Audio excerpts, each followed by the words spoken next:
AITA for not making my son forgive my brother after he was uninvited from his wedding? 6 months ago, my son Leo, 14M, decided to cut off my brother Jack, 46M. Now my mom, brother, SIL, and other family members want me to make my son forgive him to keep the peace. For a little bit of context, I'm 46M, a single dad. My family has always helped me in many ways, mostly babysitting when Leo was younger, and even before my son was born, we were all very close. We all live relatively close to each other, so we've been able to keep in touch with weekly gatherings, spending the holidays together, etc. Everyone loves my son and my son loved them back. However, my brother Jack was always my son's favorite person. Back when my son was 3 to 4 years old, Jack and his wife had more flexible jobs than me, think freelancing versus a 9 to 5. So they always volunteered to look after Leo, something he loved. Almost every month they would take him to the zoo or the aquarium, or they'd even go camping with him. As my son grew older, he started to develop the same interests as New York brother, like video games, photography, and music. When Leo was 9, he told me he wanted to have the same career as his uncle. This is all to say, they were extremely close.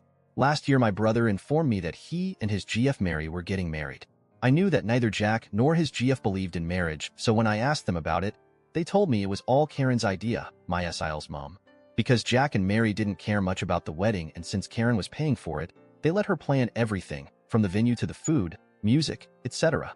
Karen decided to plan a destination wedding at a fancy resort.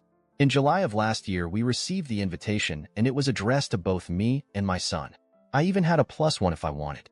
And as soon as the website went up, I tried to make a reservation for our hotel room.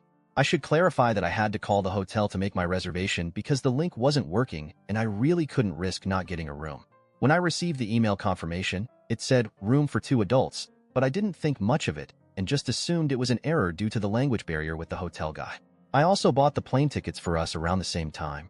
Fast forward to January, less than a month before the wedding, when my SIL called me crying saying that Karen had made a mistake with the venue. Apparently, the resort was for adults only, so they didn't allow anyone younger than 16. My son was 13 at the time. I asked her if it would be possible for Leo and me to stay in another hotel, but they told me the whole resort was child-free, so my son wouldn't even be allowed to attend the ceremony or the reception. I was disappointed and I told my SIL I'd talk to my son about it. I knew how excited he was about his uncle's wedding, but she insisted both her and Jack wanted to tell him in person. Honestly, my son was devastated. He started crying as soon as he was told he wouldn't be able to go. He pleaded with them and even offered to give them all of his savings so they could move the wedding. After 30 minutes of this, my SIL got frustrated and just told him that he was being selfish and that this day wasn't about him. Leo eventually apologized and went to his room. After the wedding, my son just stopped talking to my brother. If Jack sent him a message, Leo would just ignore it unless it had something to do with me. For example, he would only reply if Jack asked him to tell me something because he couldn't reach me, etc. On our family gatherings, Leo would only respond to small questions like, "Can you pass the salt?" or "Help grandma with the plates." But he would ignore my brother if Jack or Mary tried to start a conversation or ask him about school, etc. A month after the wedding, Jack and Mary offered to take him for a special vacation during spring break to make up for the wedding. But my son just ignored them, and he later told me he didn't want to go with them. It was heartbreaking because I knew how much he wanted to go to that place and I wasn't able to afford it yet, but he stuck to his guns. Something similar happened on Leo's birthday. He asked me if I was planning to throw him a party. I do it every year. And when I said yes, he asked me not to invite his aunt and uncle. I tried to convince him to invite them because they're family and they were really sorry, but he just said that if they didn't want him on their special day, he didn't want them on his. My brother was crying when I told him he wasn't invited. However, things came to a head this past weekend.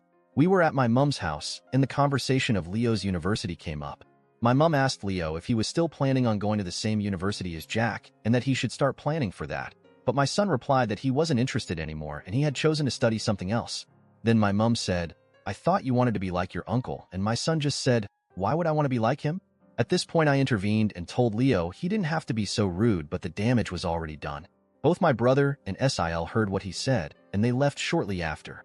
Last night, my brother texted me saying I was an asshole for letting my son continue with this grudge, and he even accused me of being jealous of their relationship, and that's why I wasn't doing anything to fix it. I just told him these were the consequences of his actions, and that this was 100% his fault by allowing his POS mother-in-law to plan the wedding when she obviously hated my child. He hung up on me. My mom and some other family members think I should force my son to forgive my brother so we can all move on, claiming there was no ill intent, and it was just a small mistake. But I don't think I should. My son was clearly hurt, and he should be allowed to heal and forgive them only when he's ready. So AITA,